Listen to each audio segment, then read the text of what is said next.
Olá, irmãos e amigos, vamos em nome do Senhor Jesus e com auxílio do Espírito Santo iniciar o estudo de mais um resumão da lição 6, cujo título é Davi e Saul, página 51. Vamos ao primeiro tópico, no deserto de Zif. Pergunta A. Descreva atitudes de Davi para com o seu perseguidor. Nós vemos pelo texto que, nessa ocasião, Davi mais uma vez teve oportunidade de matar Saul. O seu ajudante Abisai ainda tentou convencê-lo. Vamos, olha, ele está dormindo. Todo o acampamento de Saul estava dormindo e eles entraram na tenda de Saul. Mas Davi disse mais uma vez: quem sou eu para tocar no ungido do Senhor?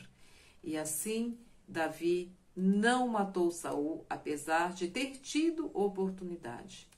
Um belo exemplo de fidelidade e de misericórdia.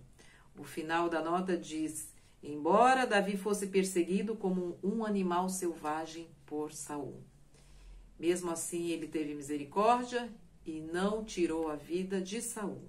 Pergunta B. Por que Saul era tão perigoso mesmo agora?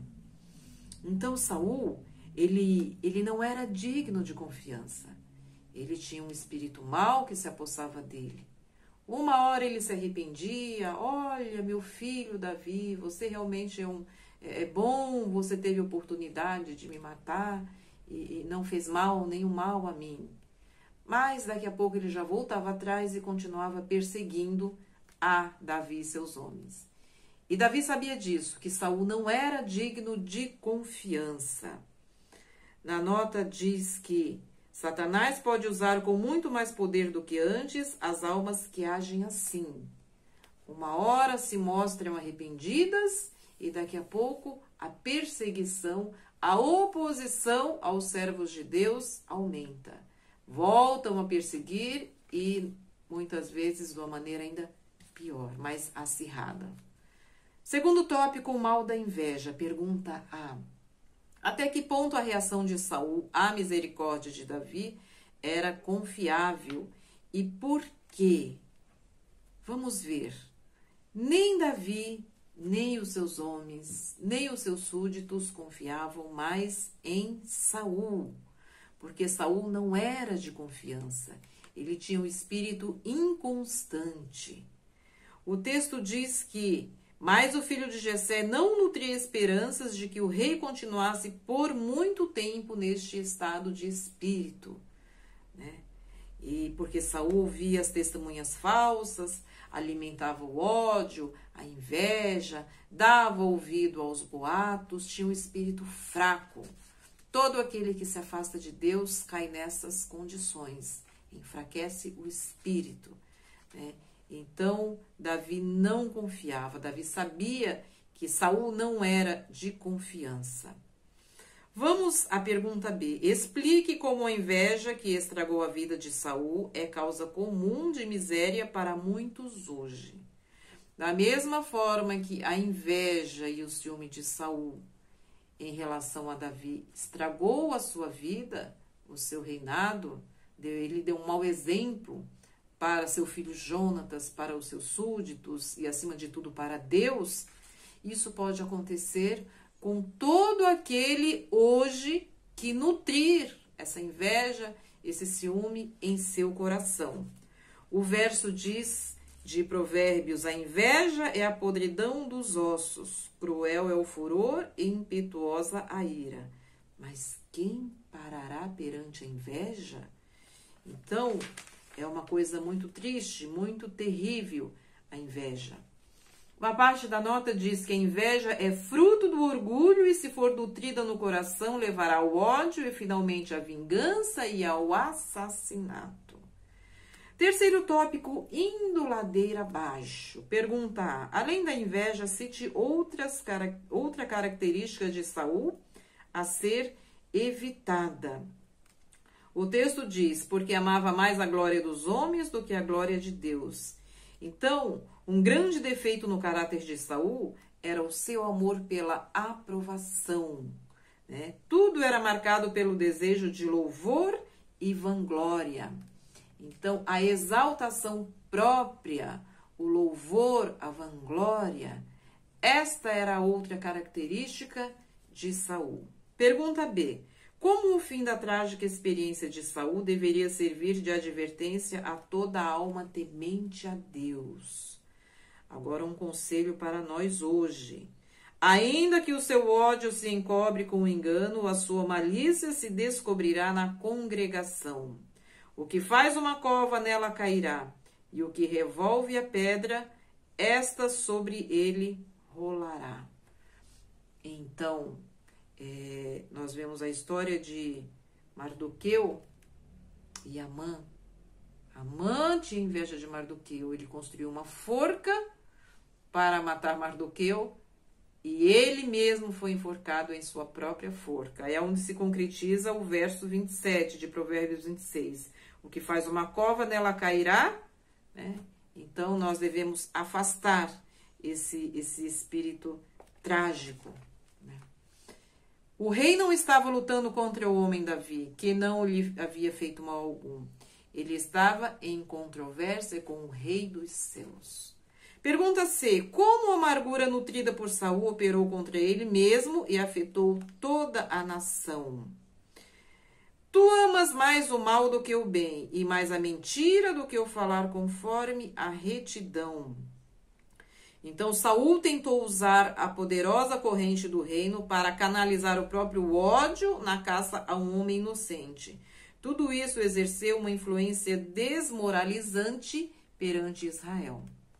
Então, a amargura de Davi, né, afetou a nação. A nação ficou desmoralizada, a nação não confiava mais no seu rei. Saul, ele perdeu o crédito de seus próprios súditos, né, da sua própria casa, do seu próprio filho. Quarto tópico, revelando a raiz. Qual é a verdadeira origem da inveja? A inveja, ela se origina no fato da pessoa querer algo que não é seu para si, querer louvor, desejo de vanglória, desejo de uma posição que é do outro. E nós sabemos que a inveja, a raiz, se originou no céu, no coração de Lúcifer. Né? Lúcifer deixou aquele desejo crescer, crescer, crescer, aumentar e acabou culminando na morte do Filho de Deus, em consequência da inveja, do ciúme, né? Que se originou no coração de Lúcifer. E o texto de Mateus 27, 18 diz, porque sabia que por inveja o haviam entregado. Por causa da inveja, os líderes judeus da sua própria nação, da sua própria gente, eles mataram a Cristo por inveja. Pergunta B. Descreva as táticas distintas do inimigo contra nós hoje. Falando novamente da inveja, porque onde há inveja, há espírito faccioso, e aí a perturbação de toda a obra perversa. Hoje, Satanás ainda procura colocar a inveja, o ciúme no coração de quem receber essas más características, né? De quem abrir o coração a Satanás, ele vai colocar a semente da inveja. É propósito especial de Satanás despejar problemas, perplexidades, oposições sobre e ao redor dos servos escolhidos de Deus, para que a sua obra seja impedida e, se possível, que elas mesmas desanimem. Então, estas são as táticas do inimigo, de Satanás. Ciúme, contendas, ruins suspeitas neutralizarão em grande parte os melhores esforços que os servos de Deus, designados para uma obra especial, possam empreender. A todos em que ele pode estimula desconfiança e suspeita, Satanás usará como instrumento. Vamos agora ao quinto tópico, esperança em meio à tempestade. A pergunta A. Diferente de Saul, como podemos ser inspirados pela atitude de Davi no deserto, mesmo em seus momentos de maior desânimo? Então, Davi, ele tinha esperança e confiança em Deus, mesmo quando ele estava desanimado. Olha o que diz os Salmos 27. Que salmos bonito! O Senhor é a minha luz e a minha salvação. A quem temerei? O Senhor é a força da minha vida. De quem me recearei? Então, estas foram as palavras do salmista Davi. Enquanto Davi passava por severas provações e dificuldades, manifestava uma confiança inabalável em Deus. Então, aqui está a resposta. Pergunta B. Que esperança animava o coração de Davi na caverna e de que modo ela, a esperança, também pode se refletir em nossa vida, hoje? Olha só o que diz o Salmos 31. Amai ao Senhor, vós todos os que sois seus santos, porque o Senhor guarda os fiéis. Olha a esperança de que nós, permanecendo fiéis, estaremos sendo guardados por Deus, né? Esforçai-vos e Ele fortalecerá o vosso coração. Vós, todos os que esperam no Senhor. Então, a esperança é de que se nós esperamos no Senhor, Ele fortalecerá os nossos corações, apesar das adversidades. Vocês não precisam se surpreender se tudo na jornada para o céu não for agradável.